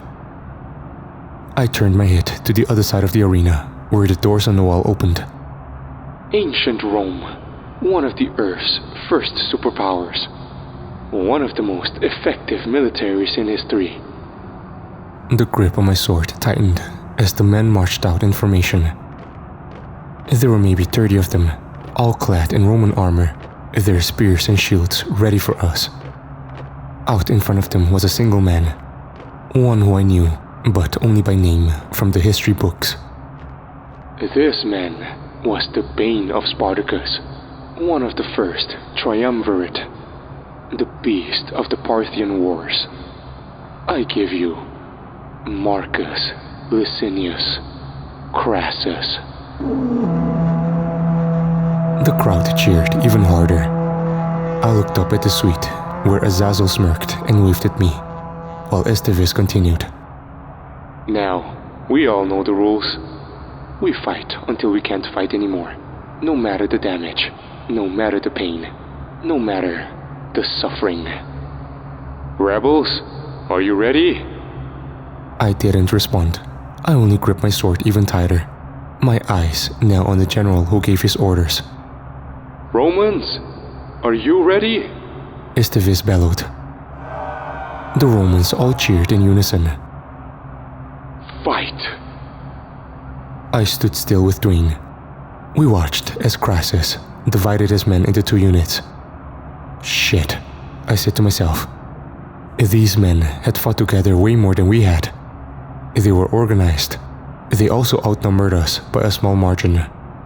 I turned to give a command, but before I could, both Alice and Terry along with half our force charged forward, screaming like banshees as they did so. They ran straight into Crassus's shield wall and were both brutally cut in two by the spears and swords. Dwayne stood next to me, as did several others. Crassus only smiled at us from under his shield. The crowd bellowed. The Romans were coming at us from 2 directions. What do we do? Dwayne asked. I could barely hear him. My eyes rested on Crassus, who stood behind his lines. The Romans were closer now. There was nowhere to run or hide. There was no real way to win this fight. Unless... I stepped forward and pointed my sword at Crassus. A formal challenge. You and me, I bellowed. Crassus raised an eyebrow as he turned to look at Azazel. Azazel laughed as she nodded. Crassus motioned for his men to halt. It looks like Mr. Stone has issued a formal challenge. Estevis's voice said, ecstatically. Crassus stepped forward with his sword and shield. It wasn't until I got closer that I noticed. His body wasn't like the rest of ours. His eyes had gone inky black and his teeth had been sharpened. The skin that was visible was also a paler complexion. He seemed to notice me looking. He pulled his helmet off, revealing a head full of silver hair, almost 7 feet tall, taller than he was as a human. So did he give you a demonic body, or did your old one slowly morph into that? I asked. Crassus smirked. The king fancies my abilities. He blessed me with this form. I twirled my sword as I got into my combat stance. Well then, it's a shame I'm gonna have to mess it up, I said with false bravado. Crassus came at me hard and fast. His blows were precise, and near impossible for me to keep up with. I blocked maybe 2 blows with my shield, before a searing pain in my leg brought me to my knee. Crassus stood over me with an evil smirk. You have balls, human. I like that, he said, right before shoving his sword into my throat. I awoke a few hours later, naked, and in another glass box. The slime from the flesh pits was all over me. Azazel stood ahead of me with that same smirk on her face. Mr. Stone, I thought you'd last longer, she said. I didn't reply. I only glared at her, which seemed to make her smirk grow. I suppose it's my fault. I should have warned you about your enemies, enhancements. But still, you chose to face Marcus Crassus alone. Tell me, was it to try to protect your new friends? I didn't know what to say to her. I took a deep breath as I slowly got to my feet. I'd like to go and prepare for the next fight, I said softly. Her eyes widened in a mixture of surprise and enjoyment. Oh really? I nodded. I didn't know what to expect last time. Now I do. Azazel let out a laugh. Oh, I knew I liked you, she said. So, who will it be? Spartacus? Attila the Hun? Hitler? She asked. What? Who do you want to face next? This question caught me off guard. I stammered.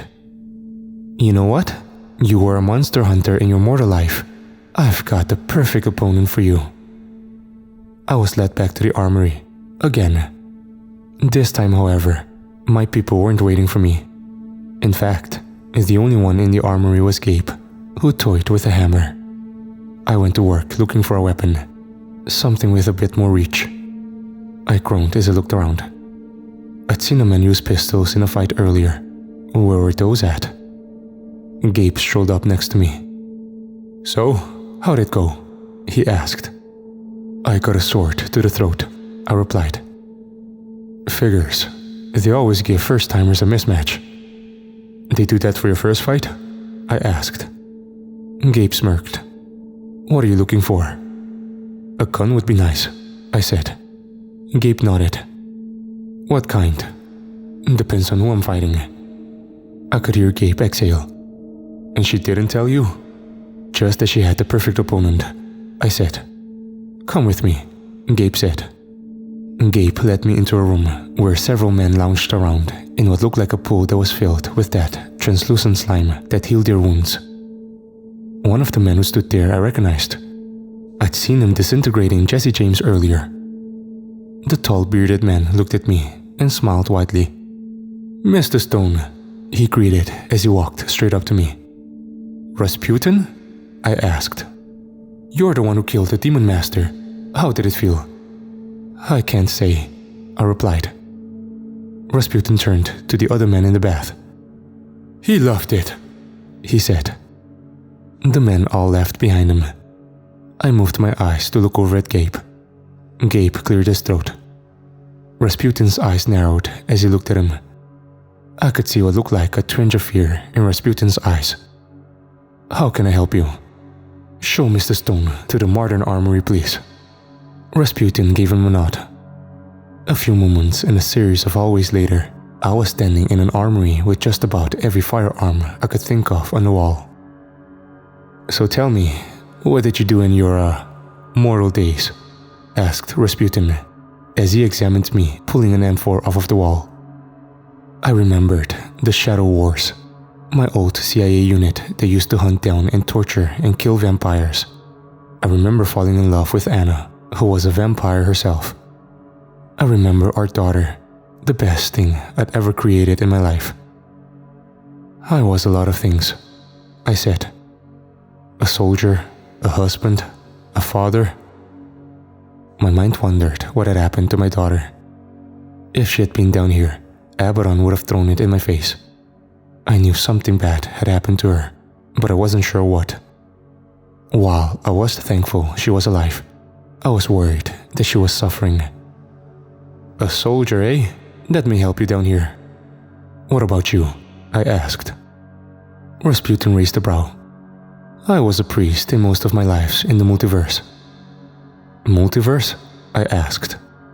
Rasputin shrugged. "We all have different lives in the multiverse. You'll remember the rest of yours the longer you're down here, unless you only existed on Earth Prime.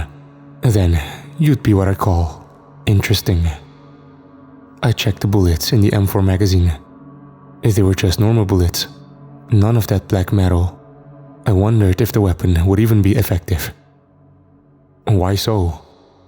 "It's very uncommon for a soul to be down here without remembering all of their deaths throughout the multiverse. I remember dying on 200 different Earths, most of which I was rudely assassinated, some in which I summoned a parasite from another dimension that ate my cock. But my Earth Prime death, that came at the hands of a man called Cain." "Cain?" I asked. "The multiverse's first murderer." I pulled a pistol from the wall as well and cocked it before turning to Rasputin. I didn't really care about the multiverse at that moment. I just wanted to figure out my next fight. Who or what was I going to be facing? Where was the rest of my group? I looked Rasputin up and down. He smiled at me. "Azazel is already trying to sell your next fight, which is more than she ever did with me. Don't worry though, I'm not jealous. She wants spectacle. I want to win." She mentioned that you wanted a shot at the champion or something like that. To take a shot at the champion and win would, by Gehennian law, free me from the gladiatorial matches. "Who's the champion?" I asked. "He only fights every 500 years. In his life, he was the greatest general in the army of Nebuchadnezzar. He has no name etched in history. His only mark is the blood he spilled in the name of his mad king." "What do they call them?" "Nurgle," he said. A few hours later, I was being led back to the gladiator pit. I hadn't seen the rest of my guys. I wondered what was happening to them. I'd created a loadout that would fit that of a modern-day soldier, only I'd kept a short sword. I stood at the edge of the black sands. Azazel in her more human form approached me from behind. "Welcome back to the pit, David," she said almost seductively. She made me uncomfortable, and she knew it. Her face was inches from my ear. "Don't be ashamed for losing your first fight. Everyone down here does." I could feel her hands on my shoulders. I gritted my teeth. "Try not to clench up so hard. I won't bite you. Yet." She giggled as she spun me around to face her. "Who am I fighting? You said something of a monster," I asked as I tried to change the subject. This didn't work on her one bit. "Oh, relax, David. We have time," she said as her hand started to run down my chest towards my groin before stopping at the waist. "But if you must know, your opponent is Grendel." The doors to the pit opened behind me. I could hear Carlos's voice call out, "David Stone." I went to take a step outside. "Oh, a word of advice," Azazel said. I stopped. "You belong to me now. Your wife belongs to Abaddon. There is no changing it. You can't save her." I took a deep breath and walked out onto the black sands of Hell's gladiatorial arena. the grip on my M4 tighter than ever when I saw what was waiting for me. Grendel was a hulking Goliath of a beast. He had the stature of a gorilla in the upper torso with the legs of a powerlifter. He smiled sadistically as I looked upon his red-tinted skin. His eyes were black as night, and his mouth was lined with razor-sharp teeth.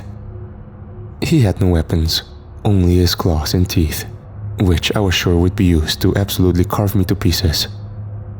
My eyes shot to Carlos, then to Azazel, who had teleported next to him. Are you ready? Carlos boomed to the crowd of demons. His question was met with a wild cheer.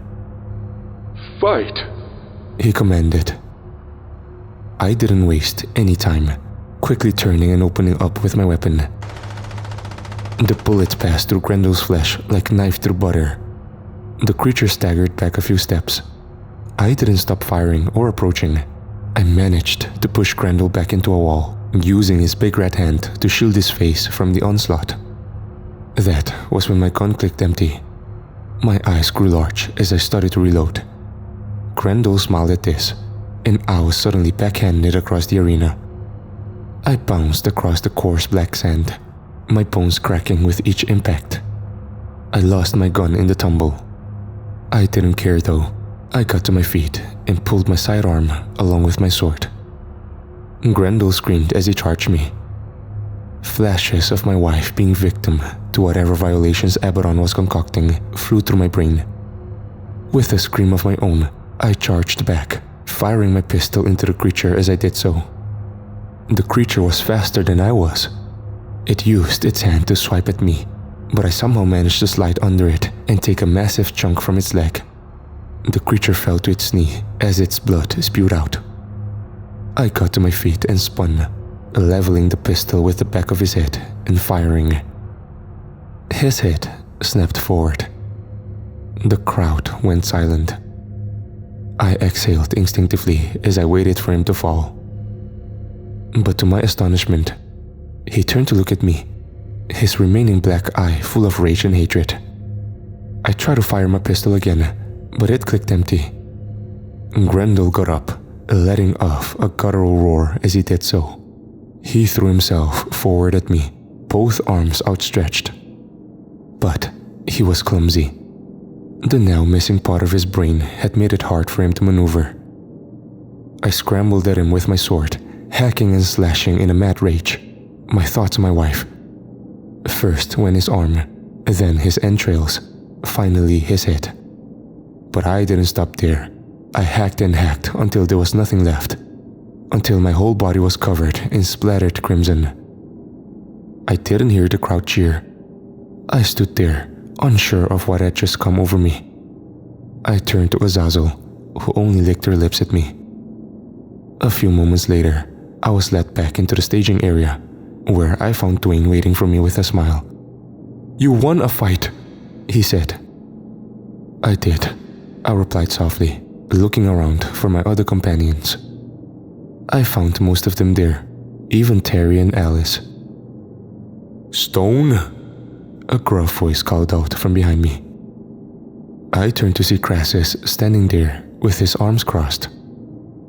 "The princess wants you to get to the baths. Then, once you're cleaned up, you'll be joining her to watch the next bout." I did exactly that. I got cleaned up and healed. Then Crassus led me to Azazel's suite, where Carlos was busy introducing the next contestants. One was a familiar face, Rasputin himself. The other was one that sent a shiver up my spine. The other was someone I'd seen earlier in the throne room, but I couldn't remember their name. "Who is that?" I asked. "That is Hector Morales, or, as you humans call them, Quetzalcoatl." "Fight!" Carlos called out. "David, take a seat," Azazel said as she gestured to a chair next to her. I did as asked, watching as Rasputin summoned a wall of flame, while Morales transformed into a massive, feathered serpent. "You won your first fight. Tell me, were your thoughts on your wife? Did you feel rage when you fought?" Azazel asked with a sly smile on her face. You know they were, I said. Azazel giggled. Rage comes from pain. Pain feeds the dimension and everything made in it. Do you realize how it works yet? She asked. I turned to her and raised a brow. My eyes caught Crassus standing behind her. He had a black sword on his hip, one I knew could actually hurt things down here. My gaze went back to Azazel's green snake-like eyes. She played with her silver hair. No. Azazel leaned closer to me.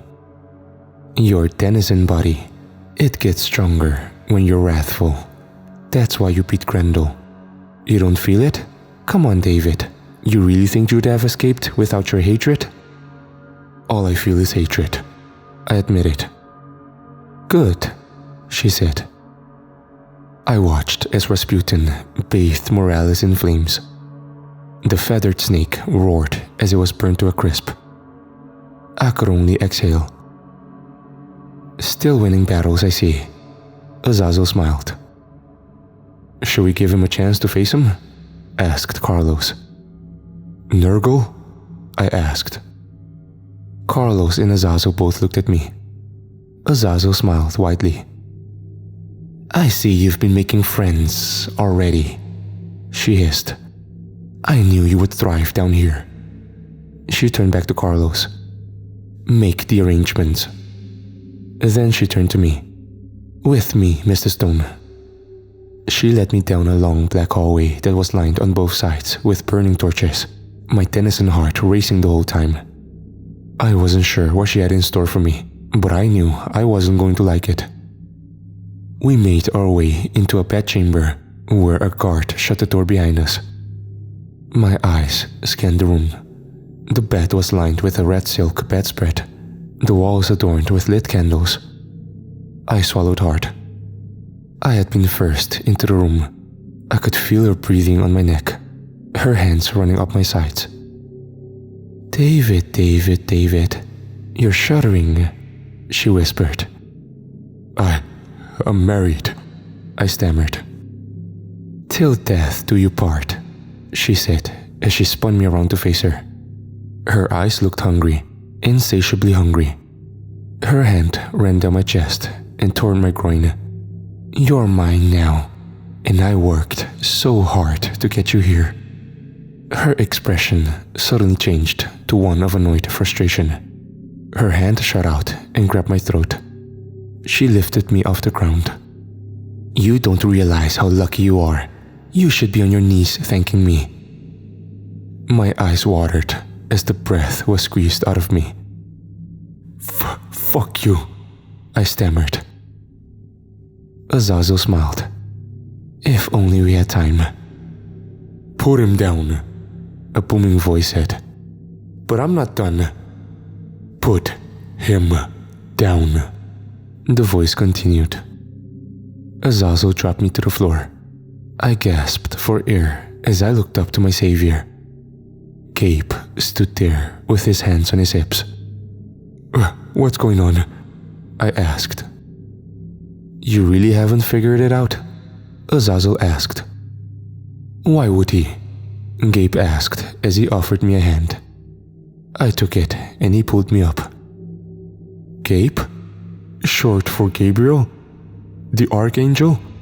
I asked. In the flesh, he said. I had a flash of anger suddenly hit me. I wanted to lay into him. I wanted to pummel him into the ground. Heaven let my wife be placed down here. They let my soul be stolen. They should have stepped in a long time ago. You're angry. Good, Gabriel said sternly. Good? What's so good about any of this? David, we don't have long to talk. Just know that you being down here has given us a unique opportunity. You want your wife back?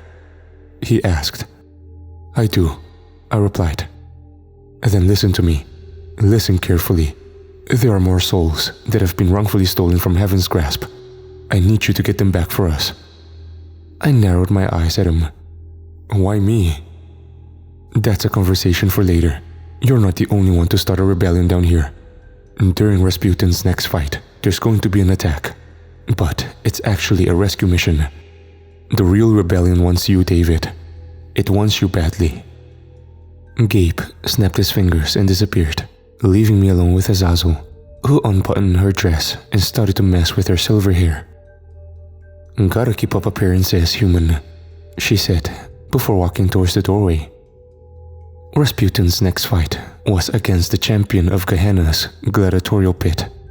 I learned that because the champion would be present, so would most of the princes and princesses of Hell.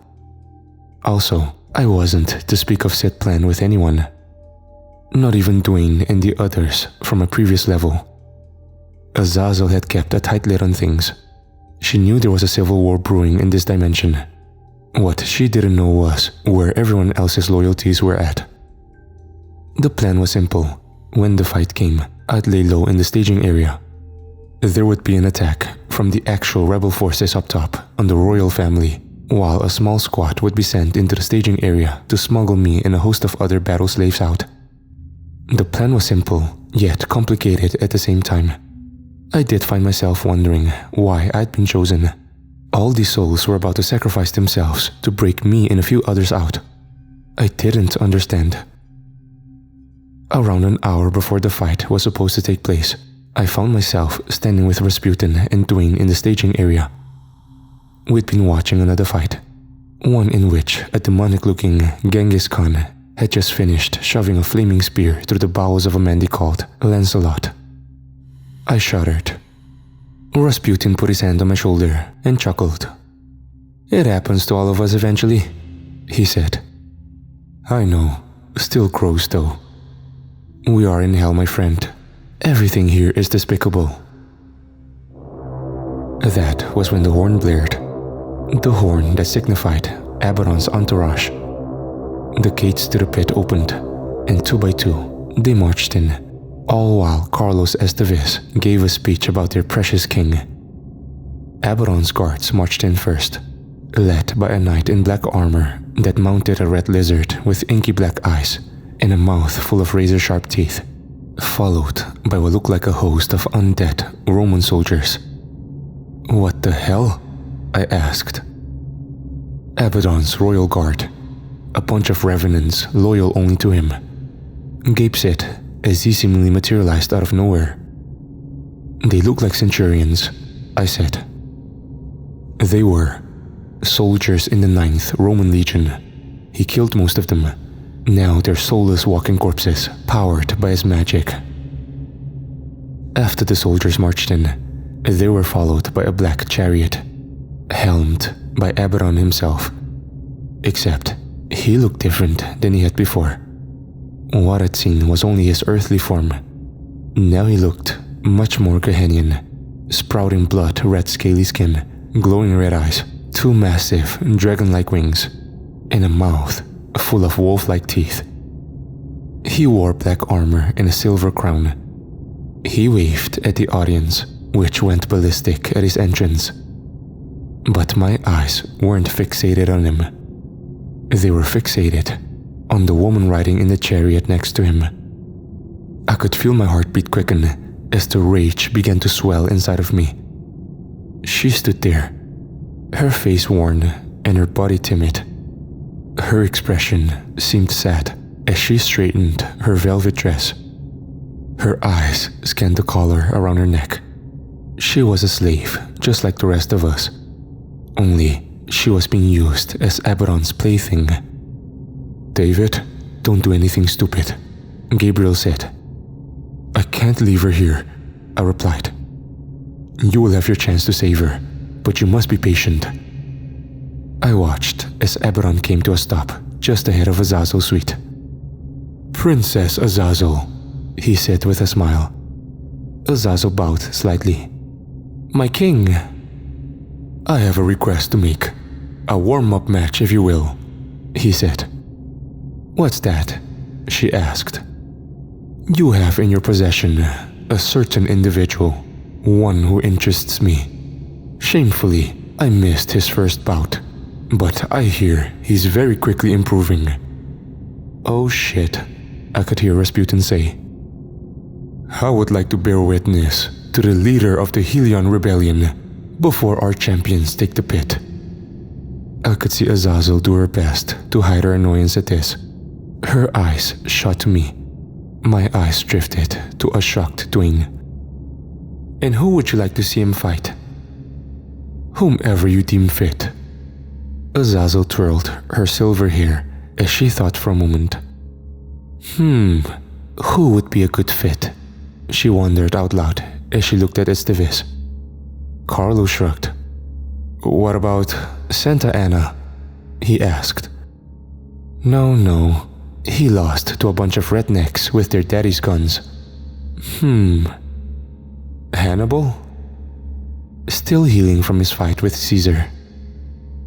Azazel's eyes lit up. I have one. What about rebel versus rebel? She asked. Spartacus? Asked Carlos. Azazel shrugged. It would be a good battle. No, Abaddon said with a laugh. You said whoever I deem fit, my lord. Abaddon groaned under his breath. I was hoping that you'd recommend a certain member of royalty. After all, I do have his wife, Abaddon said as he turned and stared right at me. My denizen's body's blood ran cold. The crowd went berserk at the implication. My lord, he doesn't have the means to cause you any harm, said Azazel. Abaddon shrugged. How about this? I'll use my hands. He can use a sword from our armory. Or even better, one of these, he said as he pulled one of the swords from a centurion's hip. A sword forged in heaven for the 9th. I could see Azazel lean back in her seat. She knew she couldn't really argue. I knew I was about to get utterly annihilated. But to be honest, part of me didn't care. It was a shot at the big man, an opportunity to get my wife back. Can I beat him? I asked as I turned to where Gabe was standing. Only Gabriel had vanished. I looked at Rasputin, who had a sad look in his eyes. He put his hand back on my shoulder. Well, this is unfortunate, he said as the gate opened behind me. My eyes met Dwayne, who only nodded at me. I walked out onto the black sand. It was a good thing I'd already armored up for the break-in.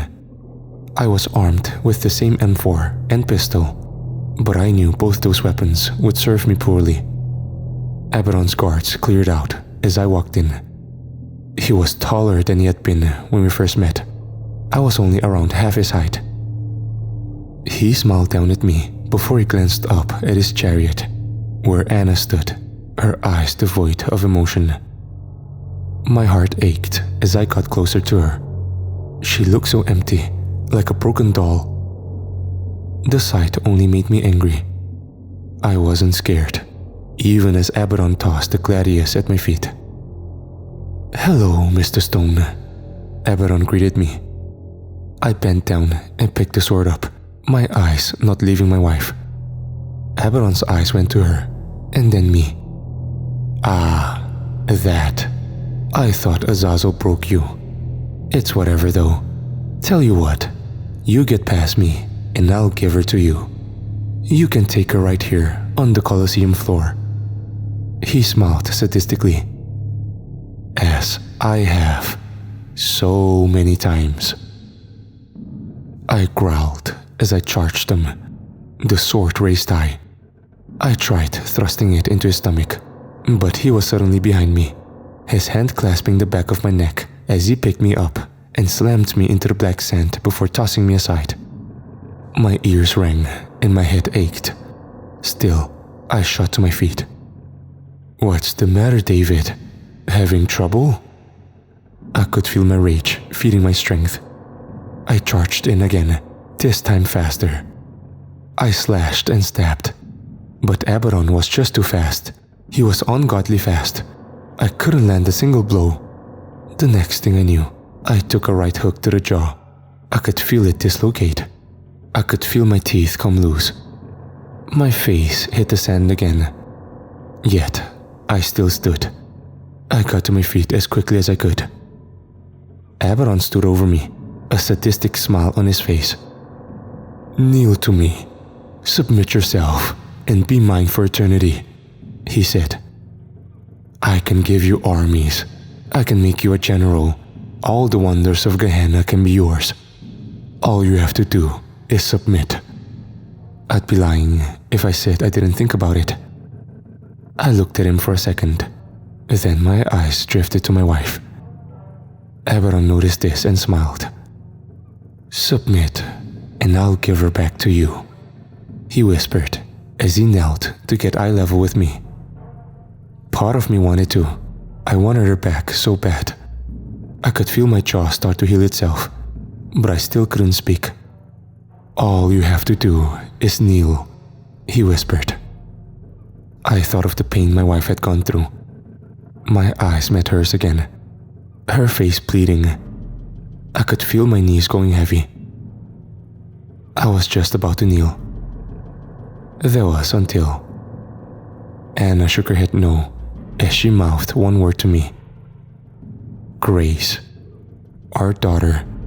Our little girl. My whole world after Anna was murdered. Abaddon had hurt her. He'd bled her.